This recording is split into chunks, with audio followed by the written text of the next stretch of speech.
Hello my dear student, welcome back to my YouTube channel Subhash study centre.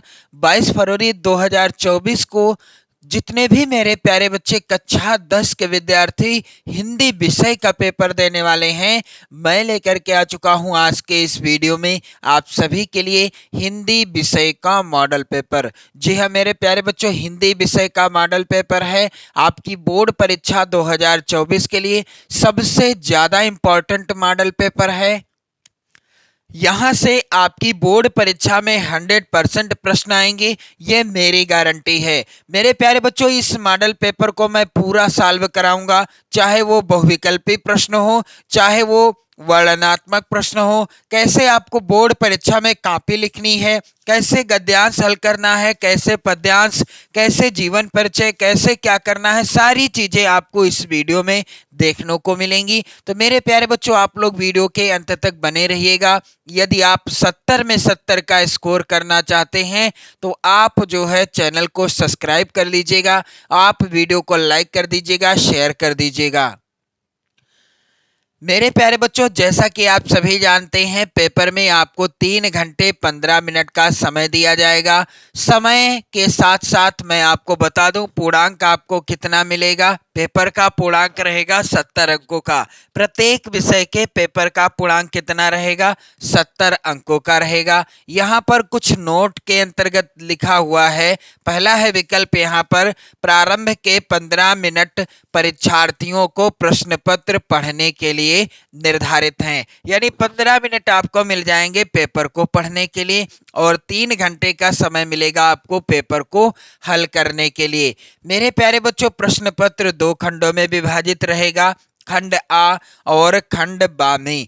खंड आ में क्या होगा? 20 अंक के बहुविकल्पी प्रश्न दिए गए हैं और खंड बा में 50 अंक के वर्णनात्मक प्रश्न दिए गए हैं। 20 अंक के यानी 20 प्रश्न आएंगे, प्रत्येक प्रश्न 1 नंबर का होगा और इस तरह से यदि आप इन 20 प्रश्नों का उत्तर सही तरीके से और सही उत्तर भर देते हैं ओएमआर शीट में, आपके पूरे पूरे 20 नंबर पक्के हो जाएंगे।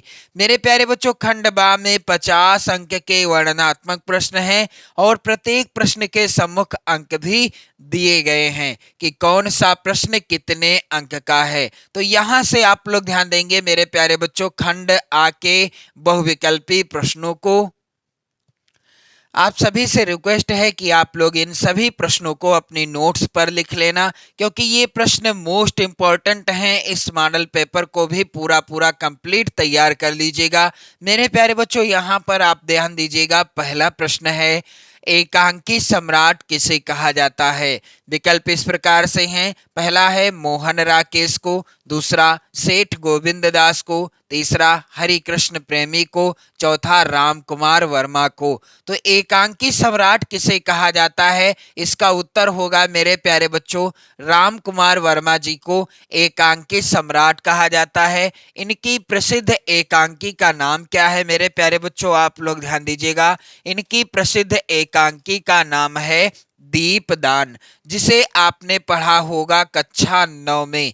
दीपदान डॉक्टर राम कुमार वर्मा जी की प्रसिद्ध एकांकी है। और एक प्रश्न और बन सकता है आपकी बोर्ड परीक्षा में। प्रश्न में क्या पूछा जा सकता है कि उपन्यास सम्राट। आप लोग ध्यान दीजिएगा, मैं आपको कई महत्वपूर्ण प्रश्न बताता चलूंगा। वीडियो को आप बिल्कुल भी स्किप मत करिएगा। 70 में 70 का स्कोर करना चाहते हैं तो आप चैनल के साथ जरूर जुड़ जाइएगा। मेरे प्यारे बच्चों, उपन्यास सम्राट किसे कहा जाता है? इस प्रश्न का उत्तर हो जाएगा मुंशी प्रेमचंद जी को। उपन्यास सम्राट किसे कहा जाता है? मुंशी प्रेमचंद जी को उपन्यास सम्राट कहा जाता है। इनके प्रमुख उपन्यास कौन कौन से हैं? तो यहाँ पर आप लोग ध्यान देंगे, मुंशी प्रेमचंद जी के प्रमुख उपन्यास कौन कौन से हैं। मैंने आपको बताया था कि मैं आपको एक प्रश्न के साथ साथ और भी महत्वपूर्ण प्रश्न बताता चलूंगा। तो यहाँ पर आप लोग ध्यान देंगे, गोदान, गबन, सेवा सदन। गोदान, गबन, सेवा सदन, निर्मला रंगभूमि कर्मभूमि।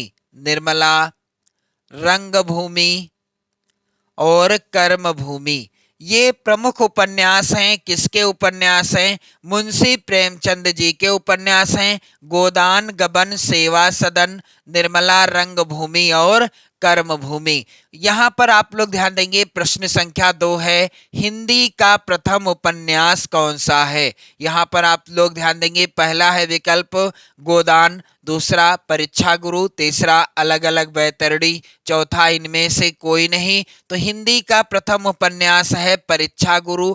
मेरे प्यारे बच्चों, परीक्षा गुरु किसके द्वारा लिखा गया उपन्यास है? लाला श्रीनिवास दास, या कहीं कहीं कुछ पुस्तकों में लिखा रहता है श्रीनिवास दास। आप लोग ध्यान देंगे, लाला श्रीनिवास दास जी हैं परीक्षा गुरु उपन्यास के लेखक, और यह उपन्यास हिंदी का प्रथम उपन्यास माना जाता है। प्रश्न संख्या 3 है मेरे प्यारे बच्चों, वेरी इंपॉर्टेंट हैं ये सभी प्रश्न, आप लोगों को तैयार कर लेना है इन सभी प्रश्नों को। मेरे प्यारे बच्चों, प्रश्न है कि उसने कहा था किस विधा की रचना है? क्या यह कहानी है, उपन्यास है, यात्रा वृत्त है, या आलोचना विधा पर आधारित है?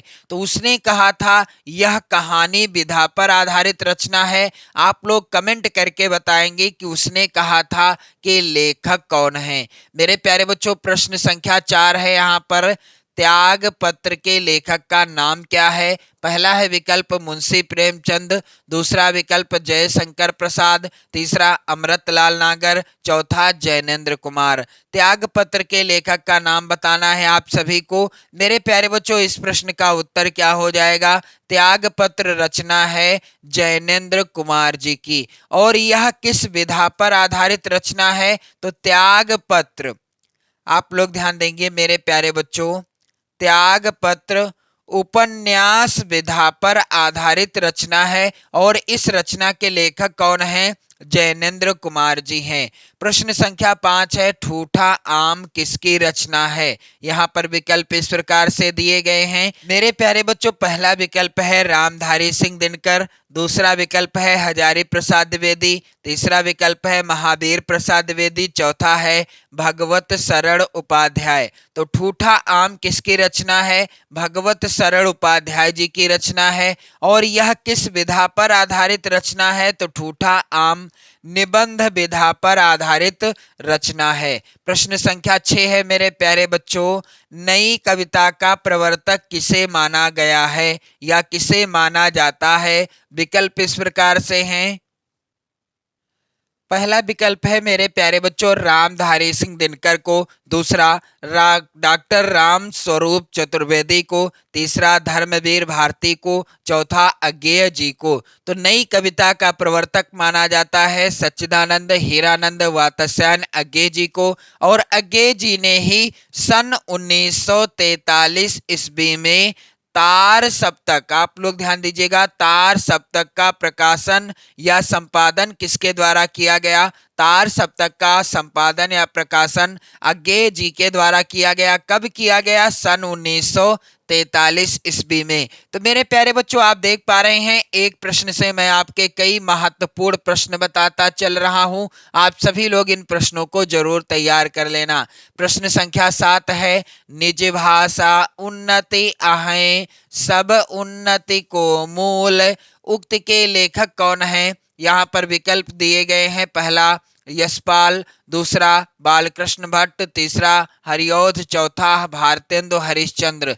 प्रश्न संख्या 8 है मेरे प्यारे बच्चों, कौन सी रचना कविवर पंत की नहीं है? दिए गए विकल्प हैं, आपको बताना है इनमें से कौन सी रचना कविवर सुमित्रा नंदन पंत की नहीं है। आप लोग इस प्रश्न का आंसर कमेंट करके बताइएगा। प्रश्न संख्या 9 है, कला और बूढ़ा चांद के रचनाकार कौन हैं? क्या गिरिजा कुमार माथुर हैं, हरिवंश राय बच्चन हैं, या सुमित्रा नंदन पंत, या जयशंकर प्रसाद? तो कला और बूढ़ा चांद किसकी रचना है? यहाँ पर उत्तर हो जाएगा सुमित्रा नंदन पंत। मेरे प्यारे बच्चों, प्रश्न संख्या 10 है, भारत भारती के रचनाकार कौन है? दिए गए विकल्पों में से भारत भारती किसने लिखा, यानी भारत भारती के रचनाकार हैं कौन? बिहारी लाल या मैथिली शरण गुप्त या भारतेंदु हरिश्चंद्र या जयशंकर प्रसाद? तो भारत भारती के रचनाकार हैं मेरे प्यारे बच्चों मैथिली शरण गुप्त, और मैथिली शरण गुप्त जी को राष्ट्र कवि की उपाधि से सम्मानित किया गया। राष्ट्र कवि की उपाधि से किसे सम्मानित किया गया? मैथिली शरण गुप्त जी को। मैथिली शरण गुप्त जी की बहुत ही प्रसिद्ध रचना है जिसका नाम है साकेत, और यह लिखी गई थी द्विवेदी युग में। आप लोग ध्यान देंगे, साकेत जो कि मैथिली शरण गुप्त जी की रचना है और राष्ट्र कवि की उपाधि से मैथिली शरण गुप्त जी को सम्मानित किया गया। मेरे प्यारे बच्चों यहाँ पर आप देखोगे प्रश्न संख्या यहाँ पर 11 है। करुण रस का स्थायी भाव क्या है? तो शोक जो है किस रस का स्थायी भाव है? भय किस रस का स्थायी भाव है? भयानक रस का। हास्य रस का स्थायी भाव है। मेरे प्यारे बच्चों रति यानी प्रेम किस रस का स्थायी भाव है? श्रृंगार रस का स्थायी भाव है। शोक किस रस का स्थायी भाव है? करुण रस का। यहाँ पर यही वाला प्रश्न सही हो जाएगा, यानी इस प्रश्न का ये पहला वाला विकल्प सही हो जाएगा। मेरे प्यारे बच्चों प्रश्न संख्या 12 है यहाँ पर।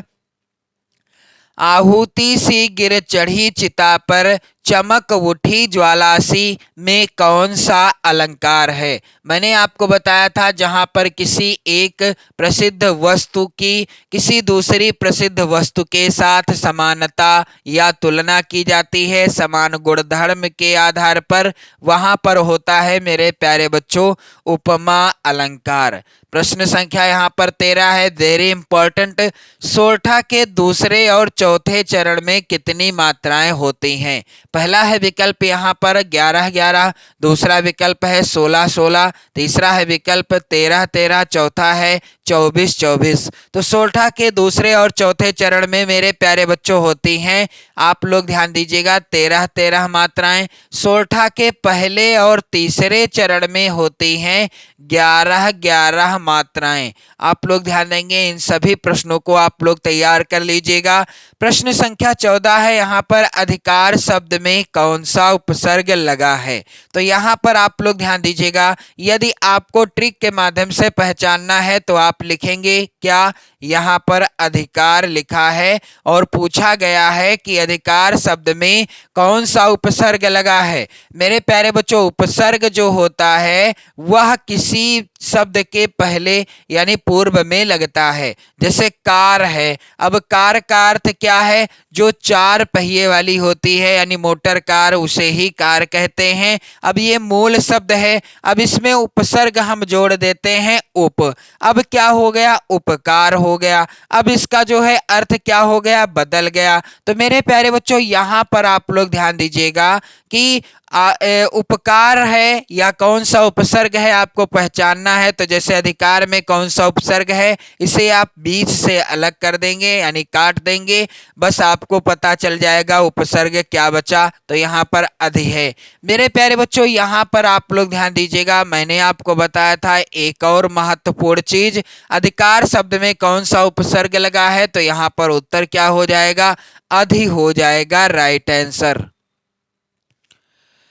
मेरे प्यारे बच्चों प्रश्न संख्या 15 है, यहाँ पर सप्तऋषि में कौन सा समास है? पहला है विकल्प द्विगु समास, दूसरा है कर्मधारय, तीसरा विकल्प बहुव्रीहि, चौथा द्वंद्व समास। तो मैंने आपको बताया था कि जिस समास का पहला पद हो संख्यावाची यानी गिनती बताने वाला, वहां पर होता है मेरे प्यारे बच्चों कौन सा समास? वहां पर होता है द्विगु समास। और सप्तऋषि में पहला पद है सप्त और सप्त का अर्थ होता है संख्या के 7। तो यहाँ पर 7 गिनतियों का क्या हुआ है? और ऋषि का अर्थ है ऋषियों का समूह या समाहार, 7 ऋषियों का समूह या समाहार, इसलिए यहाँ पर है द्विगु समास। मेरे प्यारे बच्चों ज्येष्ठ का तत्सम क्या होगा? तो यहाँ पर जेठ होगा। जेठ का तत्सम क्या होगा?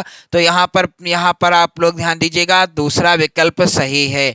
प्रश्न संख्या 17 है, आप लोग ध्यान देंगे। तद स्त्रीलिंग शब्द का षष्ठी विभक्ति एक वचन का रूप क्या होगा? यहाँ पर तस्य हो जाएगा। प्रश्न संख्या 18 है मेरे प्यारे बच्चों, मोहन गीत गाता है, रचना की दृष्टि से यह किस प्रकार का वाक्य है? तो यहाँ पर आप लोग ध्यान दीजिएगा।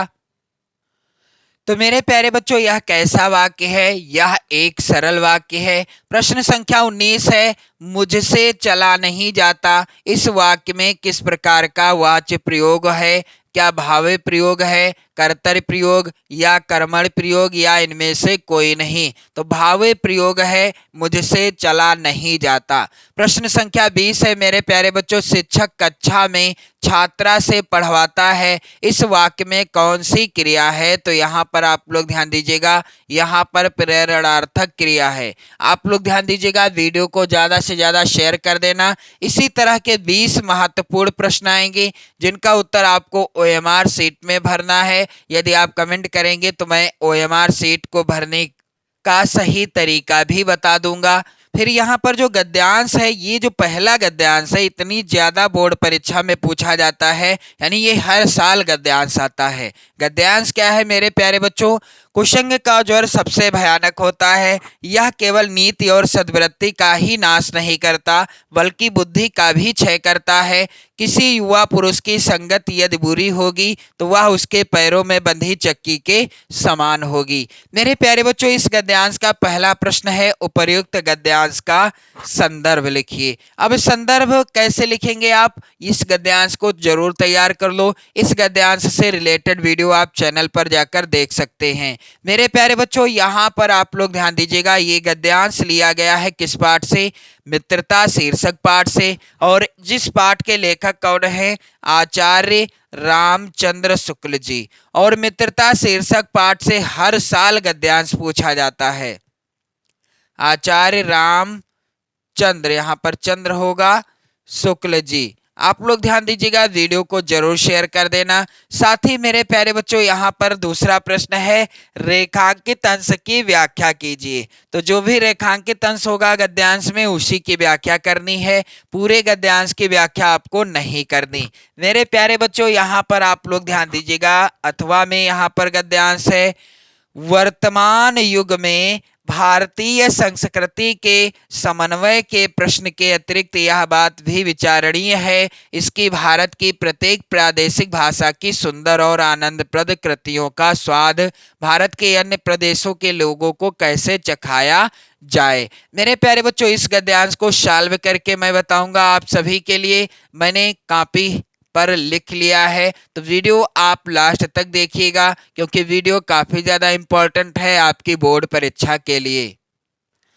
तो मेरे प्यारे बच्चों, यहाँ पर इस अथवा वाले गद्यांश के आधार पर मैं आपको बताऊंगा कैसे आपको बोर्ड परीक्षा में हिंदी की कॉपी लिखनी है 22 फरवरी 2024 को। आप लोग ध्यान दीजिएगा, 22 फरवरी 2024 को यदि आप इसी तरीके से हिंदी की कॉपी लिखते हैं तो मैं वादा करता हूं कि आप 70 में 70 का स्कोर बहुत ही आसानी से कर लोगे। सबसे पहले क्या करना है, आप प्रश्नोत्तर संख्या डाल देंगे। उसके पहले आप खंड बा और यहाँ पर काले पेन से वर्णनात्मक प्रश्न भी आप डाल सकते हैं।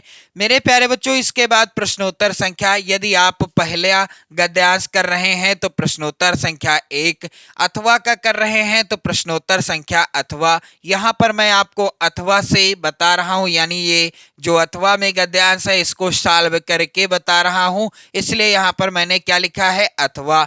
इसके बाद संकेत आप हेडिंग डाल देंगे और उस गद्यांश के शुरुआत के और अंतिम के शब्दों को जरूर लिख देंगे जिस गद्यांश को आप सॉल्व कर रहे हैं, यानी जिस गद्यांश के नीचे दिए गए आप प्रश्नों को हल करने जा रहे हैं। तो यहाँ पर आप देख पा रहे होंगे, काले पेन से मैंने लिखा है, शुरुआत के शब्द क्या हैं, वर्तमान युग में भारतीय संस्कृति, और अंतिम के शब्द हैं यहाँ पर परिश्रम से समझ जाएगा। मेरे प्यारे बच्चों, यहाँ पर मैंने काले पेन से लिख दिया। इसी तरह से आप भी लिखिएगा। जो भी गद्यांश हल करिएगा उस गद्यांश के शुरुआत के और अंतिम के शब्दों को काले पेन से लिख देंगे। फिर संदर्भ आप हेडिंग डालेंगे काले पेन से। मेरे प्यारे बच्चों, संदर्भ किसी भी पाठ का हो, यानी गद्यांश किसी भी पाठ का हो, संदर्भ सेम ऐसा ही रहेगा। क्या चीजें बदलनी है मैं आपको आगे बताऊंगा। प्रस्तुत गद्यांश हमारी पाठ पुस्तक हिंदी आप काले पेन से लिखेंगे, के गद्य खंड भी आप काले पेन से लिखेंगे। में संकलित किस पाठ से है गद्यांश? भारतीय संस्कृति। भारतीय संस्कृति नामक पाठ से उद्धृत है, जिसके लेखक कौन है? डॉक्टर राजेंद्र प्रसाद जी हैं। तो पाठ का नाम और लेखक का नाम भी आपको काले पेन से ही लिखना है। और ध्यान रहे, यदि यह गद्यांश होता मित्रता पाठ से तब आप संदर्भ कैसे लिखते, या किसी अन्य पाठ से होता तब आप संदर्भ कैसे लिखते। मेरे प्यारे बच्चों, प्रस्तुत गद्यांश हमारी पाठ पुस्तक हिंदी काले पेन से लिखा जाएगा। के गद्य खंड में संकलित, यहाँ पर पाठ का नाम बदल दिया जाएगा और यहाँ पर लेखक का नाम बदल दिया जाएगा। बाकी सेम संदर्भ इसी तरह से लिखिएगा। काले और नीले पेन का प्रयोग सही जगह पर करिएगा ताकि आप अच्छा स्कोर कर सको। यहाँ पर दूसरा प्रश्न है मेरे प्यारे बच्चों, यहाँ पर रेखांकित अंश की व्याख्या कीजिए। तो ये जो रेखांकित अंश है इसी की व्याख्या करनी है। इस तरह से रेखांकित अंश की व्याख्या हेडिंग डाल दिया जाएगा। और क्या हो जाएगी रेखांकित अंश की व्याख्या? मेरे प्यारे बच्चों, डॉक्टर राजेंद्र प्रसाद जी कहते हैं कि वर्तमान में हमें अपने पुराने सांस्कृतिक मूल्यों को अपनाकर भारतीय संस्कृति के समन्वयात्मक स्वरूप को अक्षुण्ण बनाए रखना होगा। विभिन्न भाषावाद की हमारी संस्कृति के समन्वयात्मक स्वरूप को आघात पहुंचा रहे हैं। इसका समाधान सुझाते हुए लेखक कहते हैं कि भारत में अनेकानेक प्रादेशिक भाषाएं हैं और प्रत्येक भाषा में अनेक सुंदर और आनंद प्रदान करने वाली साहित्यिक कृतियां भी हैं। यदि हम इन कृतियों के सार तत्व से अन्य भाषा भाषियों को परिचित करा सकें तो हमारी समस्या का बहुत कुछ समाधान हो सकता है। मेरे प्यारे बच्चों, यहाँ पर गद्यांश का तीसरा प्रश्न है, कृतियों को देवनागरी लिपि में छपवाने का क्यों सुझाव दिया गया? तो इस तरह का प्रश्न जो आएगा इसका उत्तर आपको मिल जाएगा कहाँ पर? आप लोग ध्यान देंगे गद्यांश के अंतर्गत ही। यहाँ पर जैसे कि आप लोग ध्यान दीजिएगा, लिखा ही है कि यदि वह सब अपनी कृतियों को देवनागरी में छपवाने लगे तो उसका स्वाद लगभग सारे उत्तर भारत के लोग आसानी से ले सकेंगे। यहाँ पर उत्तर क्या होगा? कृतियों को देवनागरी लिपि में छपवाने का सुझाव इसलिए दिया गया है क्योंकि इन सब भाषाओं में इतनी समानता है कि एक भाषा का अच्छा ज्ञाता दूसरी भाषा की कृतियों को थोड़े से परिश्रम से समझ जाएगा। मेरे प्यारे बच्चों, यहाँ पर प्रश्न संख्या 2 है। गद्यांश का जो है सॉल्यूशन करने के बाद आप यहाँ पर आगे जब बढ़ोगे तो प्रश्न संख्या 2 है। यहाँ पर दिए गए पद्यांश पर आधारित 3 प्रश्नों का उत्तर दीजिए, जिसके लिए आपको मिलेंगे 6 अंक।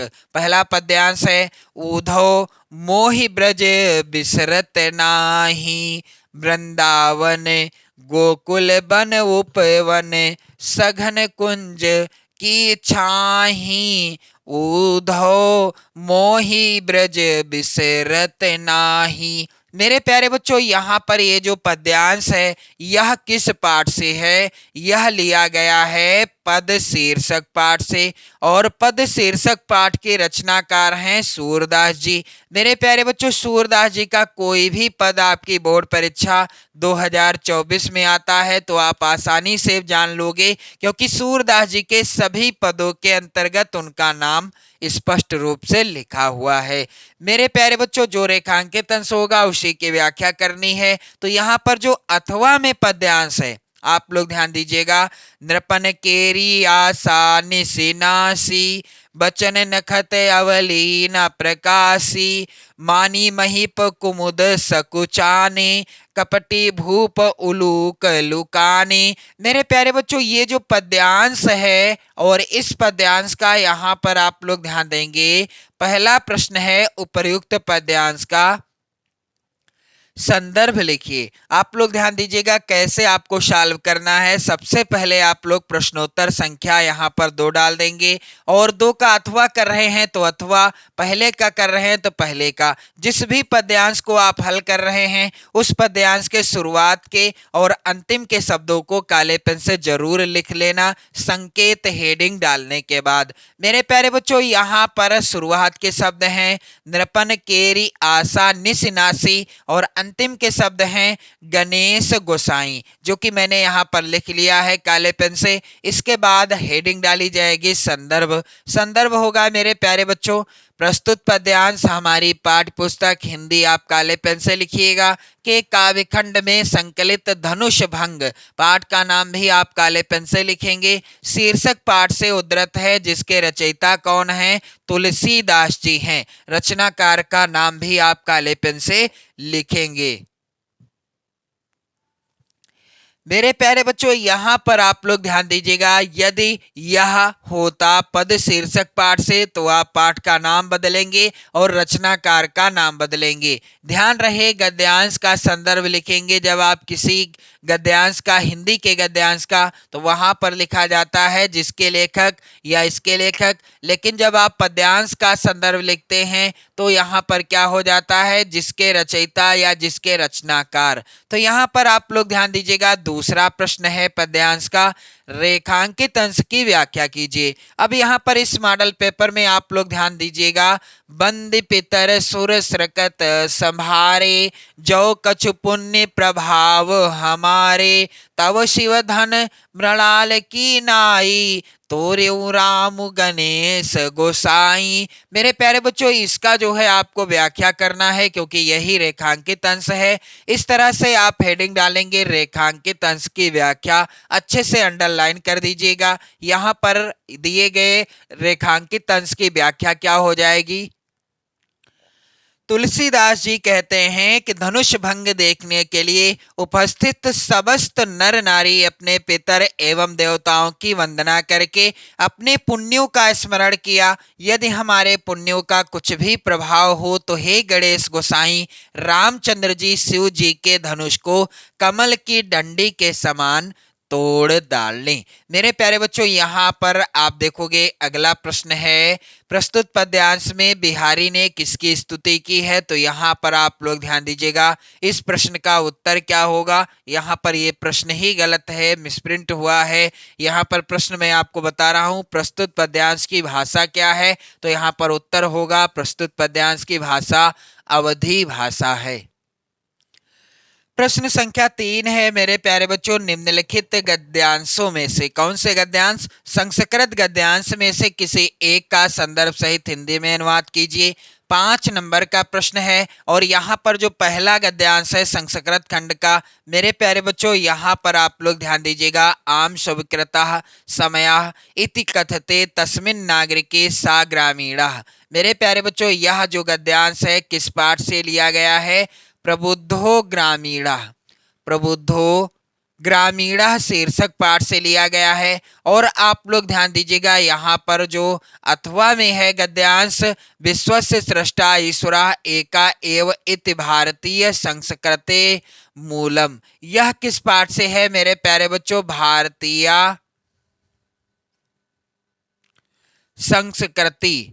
आप लोग ध्यान दीजिएगा, भारतीय संस्कृति शीर्षक पाठ से लिया गया है। यहाँ पर आप लोग ध्यान देंगे, इसका जो है मैं सॉल्यूशन आपको बताऊंगा। तो सबसे पहले प्रश्नोत्तर संख्या आपको डाल लेना है।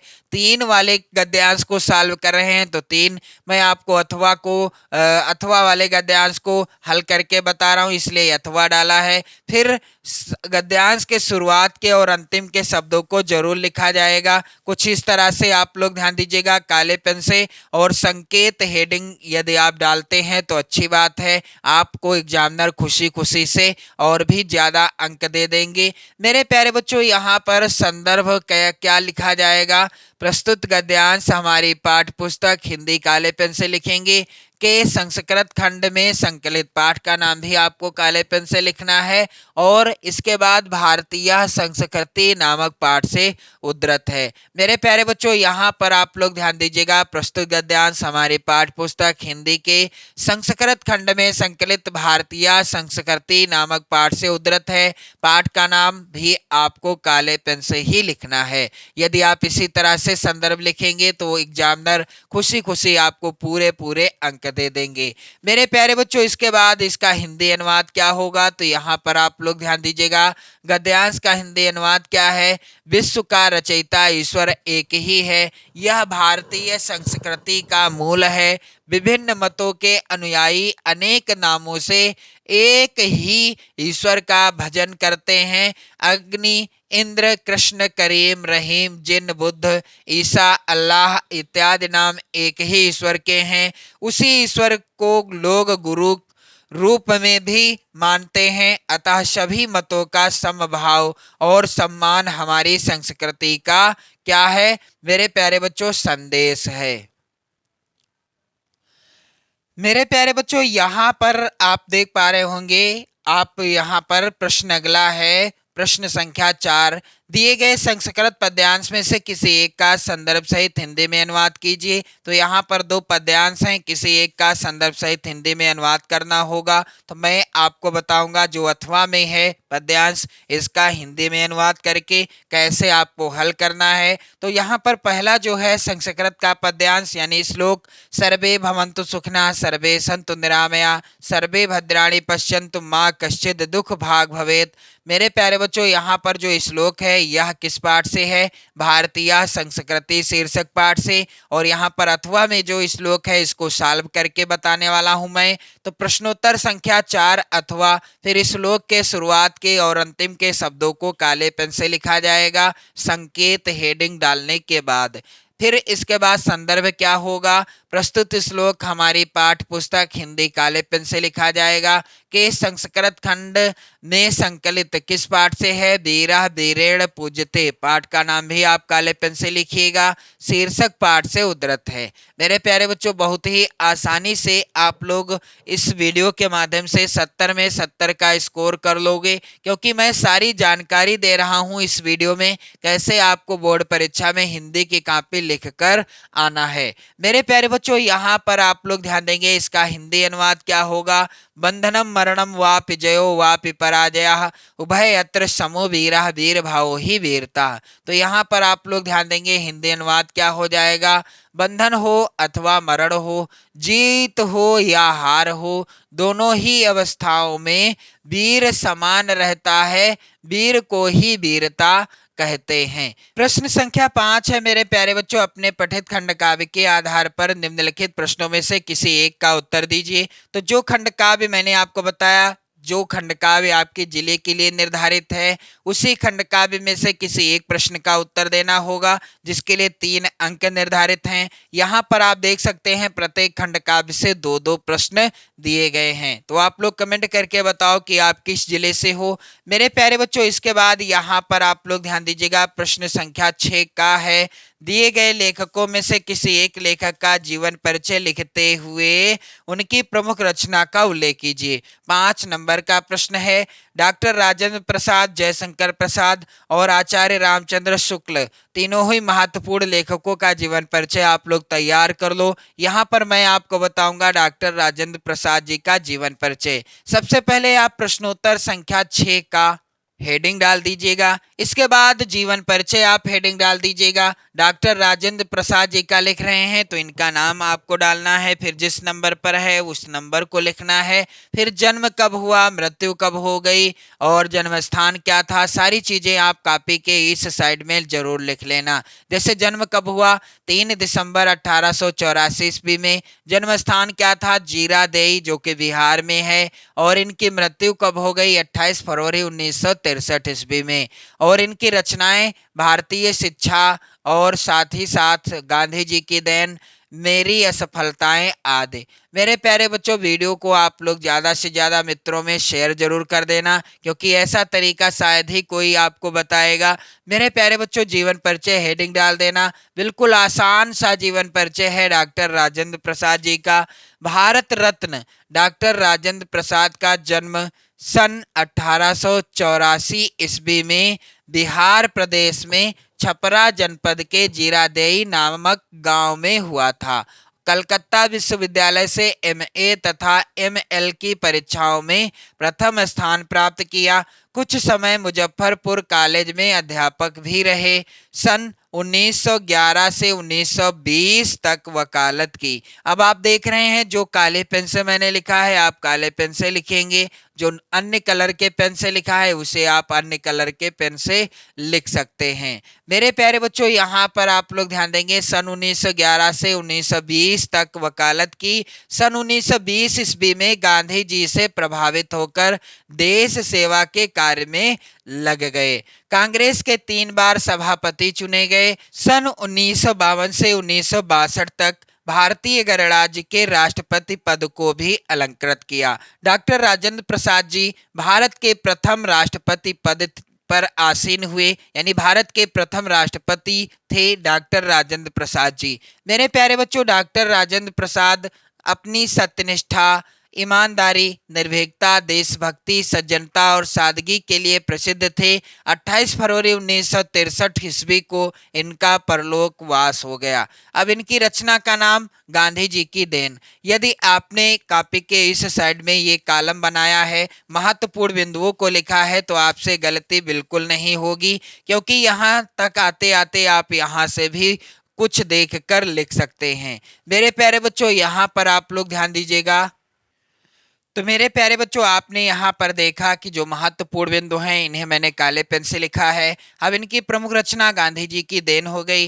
अगला प्रश्न यहाँ पर आप लोग ध्यान दीजिएगा, 6 खा है। दिए गए कवियों में से किसी एक कवि का जीवन परिचय देते हुए उनकी एक प्रमुख रचना का उल्लेख कीजिए। तो मैं आपको बताऊंगा सूरदास जी का जीवन परिचय, बिल्कुल आसान शब्दों में। प्रश्नोत्तर संख्या यहाँ पर 6 खा, और किस नंबर पर है? दूसरे नंबर पर। तो जो भी नंबर होगा आप नंबर डाल दीजिएगा। बोर्ड परीक्षा में 5 नंबर का प्रश्न आएगा। तो यहाँ पर सूरदास जी का जीवन परिचय लिखने से पहले कॉपी के इस साइड में आप जरूर लिख दीजिएगा, जैसे जन्म कब हुआ, सन 1478 ईस्वी में। जन्म स्थान क्या था? रुनकता। इनके पिता का नाम रामदास जो कि सारस्वत थे। इनके गुरु का नाम वल्लभाचार्य। मृत्यु कब हो गई? सन 1583 ईस्वी में। और इनकी प्रमुख रचनाएं कौन सी हैं? सूरसागर, सुरसारावली और साहित्य लहरी। मेरे प्यारे बच्चों, यहाँ पर आप लोग ध्यान दीजिएगा। इसके बाद आप हेडिंग डाल देंगे जीवन परिचय। तो क्या हो जाएगा जीवन परिचय? सूरदास का जन्म कब हुआ? मथुरा से, यानी मथुरा जाने वाली सड़क पर रुनकता नामक ग्राम में बैसाख मुदी सन 1478 में हुआ था। विद्वानों में इनके जन्मांध होने के संबंध में मतभेद है। कुछ लोगों का विचार है कि सूर के काव्य में जैसा सजीव और स्वाभाविक चित्रण मिलता है वैसा किसी जन्मांध से कभी भी कदापि संभव नहीं हो सकता है। जनश्रुति के आधार पर वह इन्हें बाद में अंधा हुआ मानते हैं। सूरदास सारस्वत ब्राह्मण परिवार में पैदा हुए थे। 18 वर्ष तक निकटवर्ती ग्राम में रहकर संगीत का अध्ययन किए। सत्संग के प्रभाव से उन्हें धर्म शास्त्रों का ज्ञान हो गया। बचपन से ही इन्होंने एक स्वरचित विरक्त हो ये गऊ घाट पर रहने लगे थे। वल्लभाचार्य को इन्होंने स्वरचित पद सुनाया, जिस पर प्रसन्न उन्होंने इनसे कृष्ण लीला को छंदबद्ध करने का सुझाव दिया। ये वल्लभाचार्य के शिष्य बन गए और वहीं गोवर्धन पर्वत पर बने श्रीनाथ जी के मंदिर में कीर्तन करने के लिए रख लिए गए। सूरदास जी अष्टछाप के सर्वश्रेष्ठ कवि हैं। इनकी मृत्यु पारसौली ग्राम में 1583 के आसपास हो गई। अब इनकी प्रमुख रचना कौन सी है? सूरसागर। मेरे प्यारे बच्चों, यहाँ पर प्रश्न अगला है, आप लोग ध्यान दीजिएगा। प्रश्न संख्या 7 है। अपनी पाठ पुस्तक में से कंठस्थ कोई एक श्लोक लिखिए जो इस प्रश्न पत्र में ना आया हो। तो यहाँ पर आप लोग ध्यान दीजिएगा कौन सा श्लोक है जो नहीं पूछा गया है, कौन कौन से श्लोक आए हैं प्रश्न संख्या 4 में आप देख सकते हैं। इनके अतिरिक्त आपको श्लोक लिखना है, यानी जो बोर्ड परीक्षा में ये 2 श्लोक नहीं आएंगे पेपर में तो आप इनमें से कोई एक लिख सकते हैं, या एक आता है एक नहीं आता तो भी आप श्लोक ये वाला मत लिखिएगा। मान लीजिए आपने लिखा सर्वे भवन्तु सुखिनः और वही प्रश्न में के रूप में दिखा आपको, तो ये थोड़ा सा क्या होगा मेरे प्यारे बच्चों, ये चीज आपको अच्छे से समझनी है। यहाँ पर आप लोग ध्यान दीजिएगा, प्रश्न संख्या यहाँ पर जो 7 है इसका उत्तर क्या होगा। प्रश्नोत्तर संख्या 7 आप हेडिंग डाल देंगे। श्लोक यहाँ पर है अदर वाला श्लोक है, अपदो दूरगामी चा साक्षरो नाचा पंडिता अमुखः स्फुट वक्ता चा यो जानात सह पंडितः। ये श्लोक हो गया। प्रश्न संख्या 8 है मेरे प्यारे बच्चों, निम्नलिखित प्रश्नों में से किन्हीं 2 प्रश्नों का उत्तर संस्कृत में दीजिए। तो यहाँ पर प्रश्न दूसरा है, वाराणसी नगरी केसाम संगम स्थली अस्ति, इसका उत्तर क्या होगा। प्रश्नोत्तर संख्या 8 डाल देंगे। दूसरे का उत्तर कर रहे हैं तो दूसरा हेडिंग डाल दीजिएगा, वाराणसी भारतीय संस्कृति संस्कृत भाषायाश्च केंद्र स्थलम अस्ति। मेरे प्यारे बच्चों आसित है यहाँ पर, आप लोग ध्यान देंगे। अगला प्रश्न है, भारतीय संस्कृति की दृषि अस्ति, तो भारतीय संस्कृति सदा गतिशीला वर्तते, इस प्रश्न का उत्तर हो जाएगा। अगला प्रश्न यहाँ पर है प्रश्न संख्या 9। प्रश्न में पूछा गया है कि निम्नलिखित में से किसी एक विषय पर निबंध लिखिए। आपको किसी एक विषय पर निबंध लिखना है, जैसे बाढ़ का विनाशकारी दृश्य, या राष्ट्रीय एकता का महत्व, या यातायात की समस्याएं एवं उनका निराकरण, या पर्यावरण प्रदूषण कारण एवं निवारण। मेरे प्यारे बच्चों ये हर साल बोर्ड परीक्षा में 100% पूछा जाता है और अब की बार भी पूछा जाएगा। मेरे प्यारे बच्चों यहाँ पर किसी एक विषय पर निबंध आपको लिखना है, जैसे पर्यावरण प्रदूषण पर लिखना है तो प्रश्नोत्तर संख्या डाल देना है, जिस नंबर पर हो नंबर यहाँ पर लिख दीजिए, फिर पर्यावरण प्रदूषण कारण एवं निराकरण। प्रश्न संख्या 10 है मेरे प्यारे बच्चों, आकस्मिक अवकाश है तो अपने प्रधानाचार्य को एक प्रार्थना पत्र लिखिए, अथवा छात्रवृत्ति के लिए अपने प्रधानाचार्य को एक पत्र लिखिए। तो मैं आपको बताऊंगा प्रश्न संख्या 10 का उत्तर। यहाँ पर प्रश्नोत्तर संख्या 10 इस तरह से हेडिंग डाली जाती है, आप लोग इसी तरह से डालेंगे। फिर जिस विषय पर आप प्रार्थना पत्र लिख लिए हैं वहां पर विषय भी लिख दीजिएगा। सेवा में श्रीमान प्रधानाचार्य जी, आदर्श इंटर कॉलेज प्रयागराज। आप ध्यान देंगे जो चीजें कॉपी के इस साइड में लिखना है आप इधर लिखिएगा, जो चीजें कॉपी के उस साइड में लिखना है इधर लिखिएगा। महोदय सविनय निवेदन है कि आज कॉलेज आते समय मेडिकल चौराहे पर मेरी साइकिल स्कूटर से भिड़ गई, मेरे दोनों पैरों और सिर पर चोट लग गई है। यद्यपि प्राथमिक उपचार करा लिया है परंतु दर्द के कारण कक्षा में पढ़ने में असमर्थ हूँ। अतः आपसे निवेदन है कि मुझे 2 दिन का 12 व 13 दिसंबर 2024 का या 2023 का आकस्मिक अवकाश प्रदान करने की कृपा करें। कुछ भी डेट आप डाल सकते हैं यहाँ पर, और यहाँ पर दिनांक, और यहाँ पर आपका आज्ञाकारी शिष्य जो बालिकाएं हैं वह यहाँ पर लिखेंगी आपकी आज्ञाकारी शिष्या। का खा गा नाम आपको नहीं डालना है। कक्षा 10 सेक्शन आ।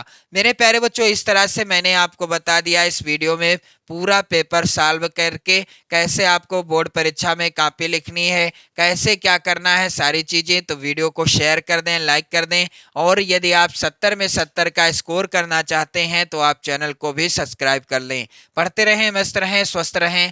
जय हिंद।